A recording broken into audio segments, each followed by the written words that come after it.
Maureen Bader standing by to take a look at the new facilities that are going to be offered up to the great state of Wyoming for our state officials. And so far, Maureen, I'm still liking the warehouse idea, unheated and uncooled.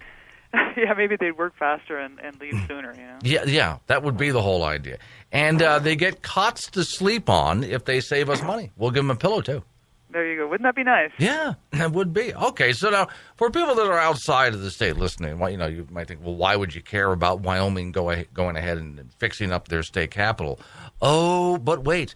I did a story, Maureen, a while ago, and I think you might have talked about it as well. Like, for example, in Chicago, they were fixing up their city hall. And the expenses, oh, dear God, I mean, were just criminal. Okay, so what's happening in Wyoming with our state capital? Well, so the state capital is looking at a big, not just a renovation, but really an entire rebuild project. And just for other listeners, Kansas apparently went through a very similar rebuild, a renovation just recently as well, which was brought up during the meeting here in Cheyenne on May the 5th. About how wonderful everything was at the end, and I didn't actually check to see what the costs were, but from the sounds of it, it was no cheap thing. And the important thing to remember here is that this, of course, are all tax dollars being spent, as usual, by someone who's not where the money isn't coming out of their own pocket.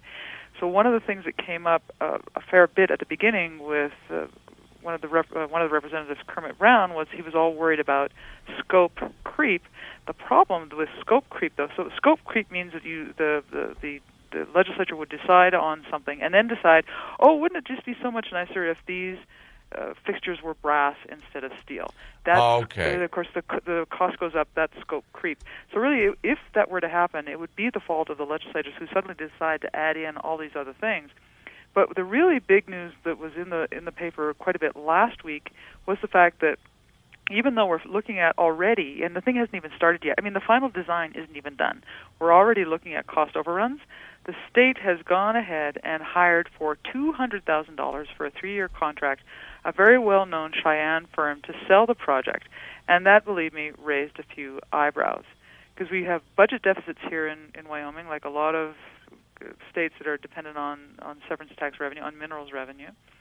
And you have to ask yourself, is it really right to spend money on propaganda for a project with problems that, believe me, no communications plan is going to be able to fix? Well, and let me ask you about part of that, because anybody, and you and I have been in the Capitol, you a lot more than me, can look at it and say, yeah, it's an old building, and they're doing for some repairs and some upgrades.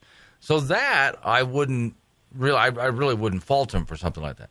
But it gets out of control when they're spending money and over budget before they even got to where they're, even picked up the first board or first screwdriver to get to work. So how do you wind up over budget before you've ever even started the project?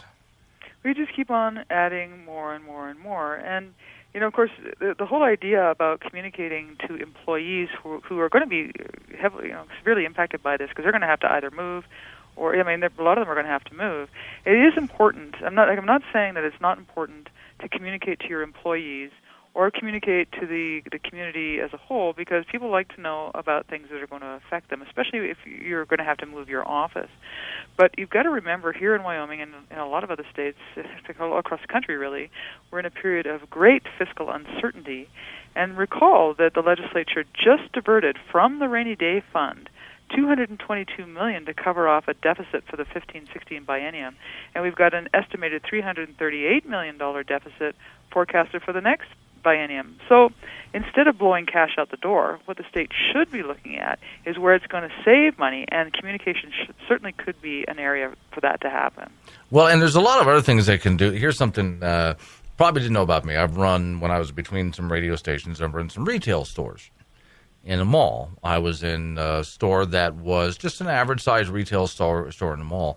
Through the holiday season, Maureen, starting in October until the end of New Year, they tripled the size of my store and made it the latest state-of-the-art store in their 600-some stores that they own. My store was the prototype. But here's the deal. This is retail. Every day that they're open, they make thousands of dollars. So they're not going to close. So I had to stay open through the holidays and continue making that money while the construction went on around us. We didn't close down for anything. But when you're dealing with government, you got to pack everybody up, take them to a completely separate facility. They're not allowed to work in the same place. I mean, couldn't they, let's say, start on one side of the Capitol and slowly work their way over and have people just shift over so they don't have to go somewhere else? They're just not thinking about these things. Well, in fairness, so it's not just the Capitol getting renovated. It's also the Hirschler building, which is that very strange, actually quite ugly, V-shaped building where all of the government workers pretty much work. Yeah. So a lot of them are going to shift from one side to the other when construction is going on. But there's another little side note that's, I'm sure, not significant, that goes beyond just the waste of money, and that is who was actually hired to do the communications. Mm-hmm. That was Rachel Gert. She's very well known here in Cheyenne. She was the one who spun Governor Meade's re-election campaign. She was a press secretary for former Geringer. She also worked in PR in the Wyoming Business Council and Workforce Services. So if you thought the Old Boys Network was made up entirely of boys, you would be wrong. Okay. And no one has screamed conflict of interest or anything like that? Supposedly there was a request for proposal. I haven't been able to get a hold of it yet. I mean, I haven't. Not that I've tried all that hard. I looked. They've got all the requests for proposals on the state website, but I didn't see that one, although it supposedly does exist. So, what I also did last week that's interesting was actually sit through what they call the Capitol Building Restoration Oversight Committee meeting on May the 5th. Okay, so wait, I got to ask you this on a personal note. Maureen, how do you sit through those things? It's really difficult because those chairs, I tell you, are really hard. Oh, dear Lord. And just, can you stay awake during those meetings? Because, I start nodding off after a while.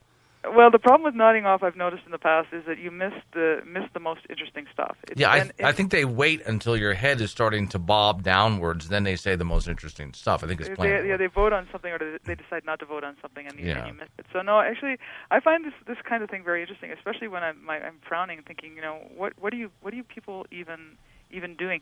Because I mean, we started to go forward with this project back after the 2014 session. It was finally decided they were going to put aside $252 million into a fund, and they were going to finally get going on this. Because I mean, the reality is that apparently the building it hasn't had any serious maintenance for quite some time. It is, in fact, the other day, because I live on the other side of the building from where I work, I did a walk by just to see whether it was really true that the stones are sort of crumbling apart. And actually, it is true. If you look at the corners and the where the joins are, you can see that the building is starting to crumble. This building does need repair, but we're not talking about just repairing the building. We're talking about a total redo on the inside, and that's why a couple of things. That's why part of the reason why that the schematic diagram wasn't approved during this May 5th meeting, because there were so many questions. Even the governor had. He said, well, are there going to be doors here? Well, we don't know if there are going to be doors here or not. The fellow who was from the Attorney General's office, who was doing the presentation, his name was Michael O'Donnell. He said, well, this is just a schematic. We don't know if they're going to be there or not. And the governor actually came out and said, I can't sign off on this. You said we were going to get a final diagram to sign off on. They didn't get one, and so they didn't actually sign off on it. So, and the other important thing that the governor said at the time was that the entire cost for the project shouldn't go over, or will not go over, he actually said, $300 million. Well, they're already at $292 million, and they don't even have the final diagrams yet. I mean, where is the money going to come from? First of all, we've got a situation in the next biennium where we've got this $338 million deficit, where this thing is $300 million. I mean, it's almost the same as the deficit for the next biennium. Where is the money supposed to come from to pay for this and whatever inevitable overruns that come by? I mean, the whole thing is really crazy. So are they doing this? You're probably not aware of this story, but if you want to see a really interesting story about cost overruns, rent a movie. I can look up the name for you if you like. It's about the Bradley fighting vehicle. And the Bradley was supposed to be just a vehicle that carried troops into battle. It was, it looked very much like a tank without the turret. It was supposed to be low profile, and it's just a troop transport. You just get them up to the front line. Well, by the time they got done with it, they just kept adding accessories onto the Bradley fighting vehicle. Now the machine doesn't make any sense anymore, and you can't put very many men inside. You can't even put where you used to be able to fit a dozen or so. Now they got like 4 men and all sorts of guns and equipment on site. The whole thing is just a mess.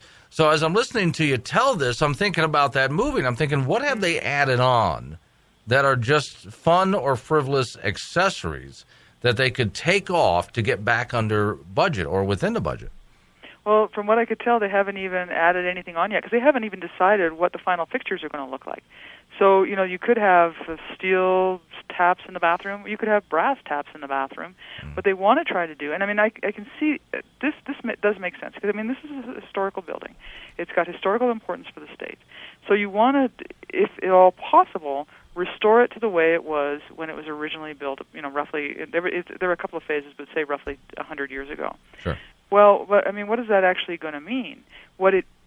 That isn't really what they're doing, though, because what they're doing, in fact, and I think part of the reason why they're losing so much space inside the building is because they're upgrading this to current federal standards.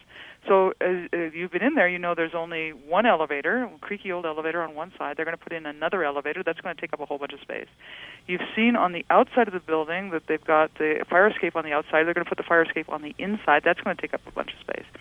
Now, the other thing, too, is that they're going to put a cafeteria in there. Well, there's a cafeteria in the Herschel building. Do you need to have another cafeteria in the Capitol? And of course, all of this, and a bunch of ventilation building, inside of the building stuff is going to go in there that isn't in there now. And what that means is that all of the elected officials, so the treasurer and the state auditor, and are going to have to, Secretary of State, and are going to have to move. And what they're doing is building another executive building in that V part. That's where the elected officials are going to go, and they're not happy about it. They want to stay in the Capitol, but they're not going to be able to stay in the Capitol because they've got all of these changes inside the building. I mean, how putting in another elevator and a cafeteria is going to maintain the historic significance of the building is completely beyond me. I could have sworn that the last time I was there were all sorts of really interesting, neat restaurants that people could go to that were just walking distance up from the Capitol. So why do we need a cafeteria in the Capitol? Well, it's not for people. It's for the people who work there. Yeah. Right? That's the issue here. But what was actually even more interesting, so you remember I mentioned when I was in the meeting and sat through that entire meeting on May the 5th, listening to what legislators had to say. And, it was actually quite shocking, the entire tone during the Capitol Reconstruction Project discussion. Legislators actually started questioning whether the project should even go ahead. What did they say? Well, Senator Phil Nicholas, for instance, who's from Laramie, and in fact one of the most powerful legislators here in Cheyenne, said, "I arrived today with great disappointment and anxiety. Given the time from last August to today, I would have expected to see additional work provided, plans and diagrams. We asked for things back in January that are still not supplied." So the legislators are not getting what it is they're asking for from the people, from the bureaucrats who are running this. And one of the interesting things throughout the discussion was that this Michael O'Donnell fellow kept on saying, "You need to sign this. You need to sign this. You need to sign off. You need to sign off." And they'd say, "Well, why?" And they said, "Well, because according to statute, the statute says so. The statute says you need to sign off." So, what does the statute actually say? Well, the statute says, "No funds shall be expended for the purposes of construction until the final design plans for the project have been submitted to the advisory task force for review and comment, and to the governor and to the oversight group for review, and a majority of the legislative members of the oversight group has recommended approval, and the governor has approved the plan." Doesn't say May 5th there. I mean, why did it have to be right that very minute? Didn't really get into that too much. And not only that, they didn't have the final design plans. They only had the schematic design plans. The governor said, "I agree with Senator Nicholas," and he said, "There's no way I would vote on this. The design needs to be more specific." And then Senator Eli Bebout expressed very similar reservations when he said, "Senator Nicholas makes a valid point. If we are not ready to make a decision, let's hold off. If we move forward, we need documentation to do that. I am not willing to vote in favor of anything without a different plan."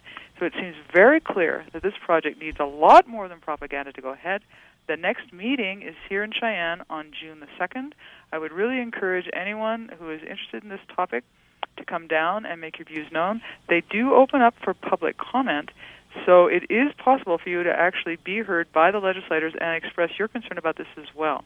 Now, another interesting thing about this is that I had posted this article on the wyliberty.org site last week, and I was accused by someone of hate spin. Can you believe it?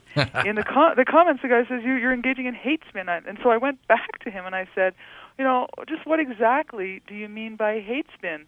And he actually just responded to me a few minutes ago, and he said, you cherry-picked 2 negative comments out of a 4-hour meeting. Well, I sat through that entire meeting. I picked out more than 2, but I could have listed out all the comments, and there was not one that was positive. There were a few that said, well, what would happen if we didn't go ahead and build now? They were concerned about any costs that may have been incurred. And the fellow said, well, you would lose if you were to stop the project today, you would lose between $6 and $9 million, because that's the cost of the work that's gone ahead so far. So instead of losing about $100 million, we would only lose about $9 million. Gee, sounds like a deal. But somehow or another, that's hate spin. Can you imagine accusing somebody of hate spin? Yeah, I've been meaning to talk to you about your attitude lately, Maureen. I mean, obviously. Okay, well, see, now I can understand if they're working on the Capitol that they would want to upgrade some things like, the computer system. We got to make that more modern. Hey, let's add in a couple of safety features, things like that. But it sounds to me like somebody is trying to, and maybe I'm wrong because I'm not down there with you, but just based on what you're saying, it sounds like somebody's trying to push the project and add all these accessories in to make as much money as possible. Well, that certainly could be part of the problem. You do have, it's sort of like one of these, what they call a public-private partnership, where you've got the private sector doing the work, and the public sector, the government or the taxpayer, paying all the bills, and these can sometimes be pretty dangerous. But there are other costs that are involved that people don't talk too much about, because what we've been talking about so far is the actual cost to build, do all the reconstruction and do some rebuilding.